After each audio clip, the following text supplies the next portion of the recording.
The latest developments in the 2024 presidential election campaigns, with Biden officially adding his name to the mix.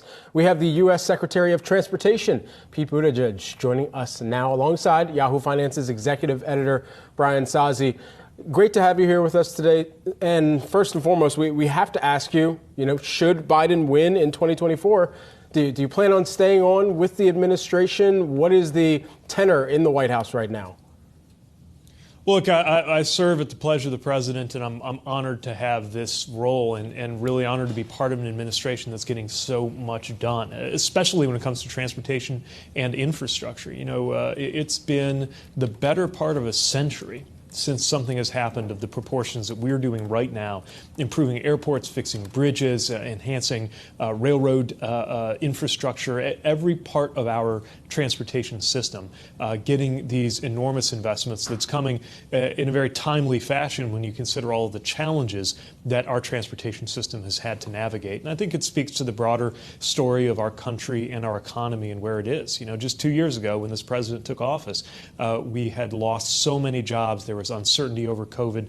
Just to take the transportation sector, today we're worried about being able to keep up with all the demand for flights. 2 years ago, the big question was, will airlines stay in business at all? So it's been an extraordinary record of accomplishment. I'm honored to be part of this team, but I also have my head down trying to make sure we can keep delivering on that because we're smack in the middle of some major efforts right now here at this department and across the administration.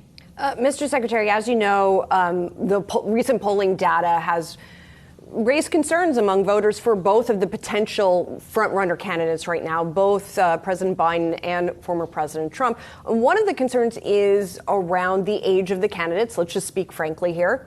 You're a young guy. You ran for president. I wonder, when you think the sort of younger vanguard of the Democratic Party will now have its chance. Do you plan to run again, for example, at some point in the future? Well, it's definitely not what I'm paying attention to right now, and of course, I can't speak to the campaign side while I'm in this capacity. But let me say this: the level of energy in this administration helps to explain the level of accomplishment in this administration. The fact that you have the most significant infrastructure work done since the Eisenhower administration, one of the most important expansions of health care protections since LBJ, the most sweeping and positive economic legislation and shift in policy to create more jobs since FDR, all while facing the biggest public health crisis since Woodrow Wilson. I mean, these are epic achievements that reflect the level of skill that the president has brought together in this administration and the level of energy that he brings to leading this team to make that progress. And by the way, we've done so much of it working with an exceptionally slim majority in the first 2 years of the presidency, and now with the divided Capitol Hill. And yet through it all, you've seen things done that people said was impossible. I think back to the infrastructure bill. People declared that thing dead half a dozen times before it got passed. So there was no way you could get something that big done on a bipartisan basis in today's Washington. And yet on that issue, on the CHIPS Act, on the PACT Act, which means so much to me as a post 9/11 veteran and is going to mean so much to so many veterans who deserve to be taken care of by this country. We've been able to find ways to get things done on a bipartisan basis. That doesn't happen from just sitting around. That happens when you have a highly focused, disciplined, and energetic president leading a focused, disciplined, and energetic administration. Mr. Secretary, you crunched the numbers on the publicly traded railroads, and a couple things stand out, really, that they may have been underinvesting in their businesses over the past 5 years, and some names in particular, reinvesting that savings in dividends and stock buybacks. How big a concern is that to you that is impacting rail safety in this country? Look, we have a lot of concerns about the business models that the railroads have adopted. They strip out the human factor. Employment at some of these major railroads is down 30%, 40%.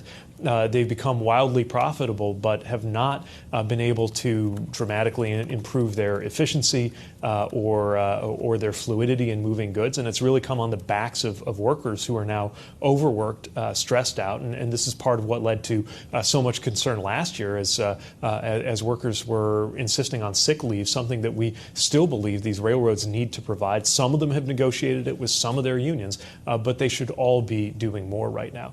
We're also concerned about rail railroad safety. It's why we're using the authorities and the tools that we've had. I have been using them since day one. For example, instituting audits, something the last administration didn't do much of, reinitiating rulemakings on things like a minimum crew size for railroads. But we could be doing more, and that's exactly why we're calling on Congress to follow through on this Railway Safety Act, bipartisan legislation that would do things to make freight railroads safer in this country and empower our department to do more to hold these freight railroads accountable. We've been able to get them to do some things on a voluntary basis, but they're not going to do these things just because we're asking. They're not going to do these things on their own.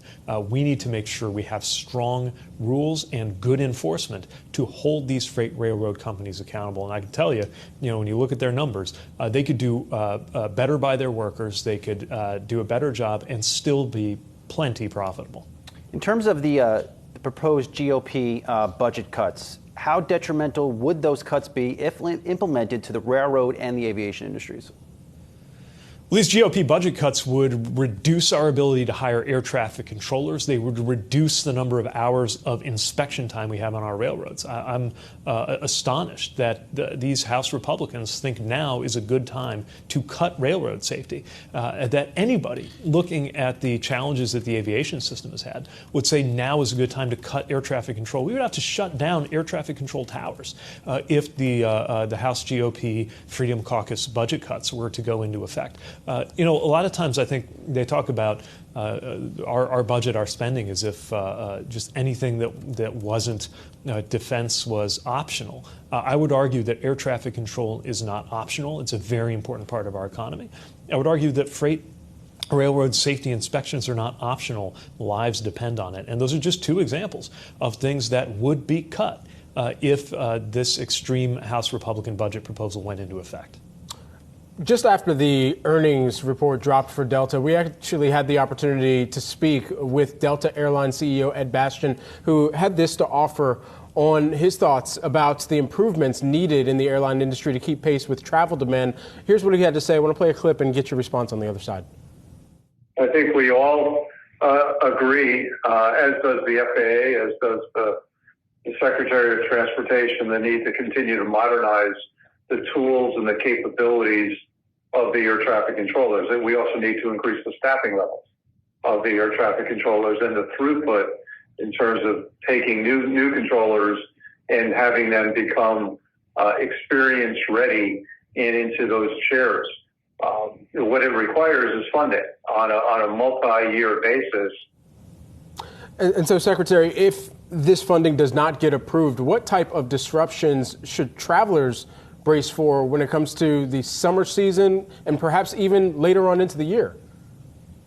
Well, if you see a freeze in air traffic controller hiring, that would impact us for a very long time because it takes a long time to get controllers qualified in the first place. Now, the president's budget actually calls for adding air traffic controllers for exactly the reasons that the Delta CEO there is citing. We've got to make sure that staffing is not the limiting factor. Now, I want to emphasize, right now, air traffic control staffing is not the main reason for cancellations and delays, but it is a factor. And in order to keep that factor from growing and move it in the right direction, we've got to have the tools to invest in the people and invest in the technology to modernize FAA systems. Many of these are legacy systems.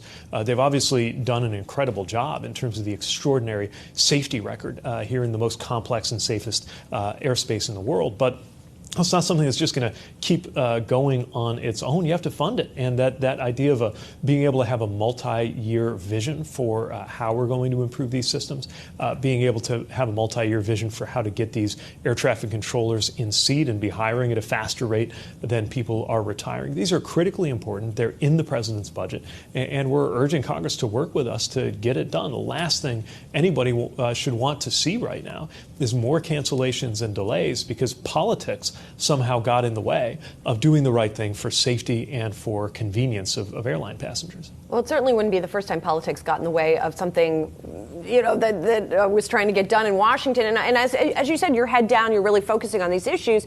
But what's your sense of what is going to happen on the budget fight?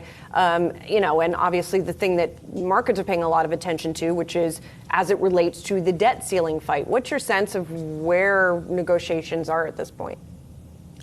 Well, first, House Republicans need to take the default off the table. This idea of taking the economy hostage in case they don't get their way is such a threat to the U.S. economy. Nobody would be better off if they follow through on their threat to wreck the economy over not getting their way by not passing a clean debt limit bill, when that has been done time and time again under Republican and Democratic presidents and Congresses. Then, once they take default off the table, we can have an adult conversation. We're in the middle of the conversation now, actually, about the budget. It's what I was testifying about in the Appropriations Committee on the House last week, and it's what we need to really focus on. Now, our budget is one that has the right kind of funding for the future of transportation. Really hard to tell, other than this kind of slash and cut rhetoric, hard to tell what their counterproposal amounts to in detail. But that's the conversation we could be having if we got over the brinksmanship and if House Republicans would make clear that they, in fact, are not willing to throw the U.S. economy over a cliff by refusing to pass a clean debt limit bill. Mr. Secretary, thanks for your time today. Pete Buttigieg is, of course, Transportation Secretary of the United States. Appreciate your time this morning, and our Brian Sozzi as well. Thank you.